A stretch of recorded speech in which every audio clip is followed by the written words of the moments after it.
Hello everyone and welcome to Control Fair 2025. My name is Danilo and I'm here with my colleague Gerald in order to show you about our Marposs stand. And I've seen we have new products here. Can you tell us a little bit more about what's new? Yes, of course, Danilo. Nice to have you here. So here we have the SmartNet corner. We are launching this product here on the Control Show, and we are very proud of this product.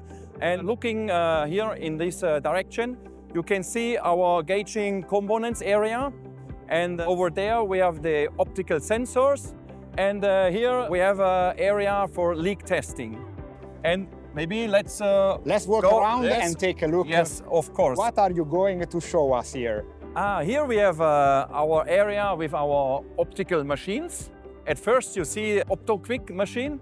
This is for gauging shafts. And inside this machine we have a new highlight this year on the Control Show. And So we will make a video only about this. yes, absolutely, absolutely. Yeah. So then the next machine is Hairpin Flash 3D. So in this machine, I really like the green light. yeah, the green light, yeah, perfect. Yeah.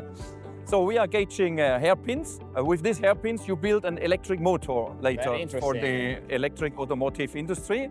And this is a 3D machine, so that we have the complete shape of the hairpin later as a result. And then here, last but not least, we have an OptoCloud EDU. This is a machine. We make a 3D reconstruction of the part. Using this laser, I see. Yes, there are laser sensors. Also on this, maybe we need to do a very detailed video. What do you think? Absolutely, we do. So there are a lot of things here to be seen in our stand, so please come and visit us here in Stuttgart. Or stay tuned, because more videos will coming out soon. Thank you for your attention and see you in the next video.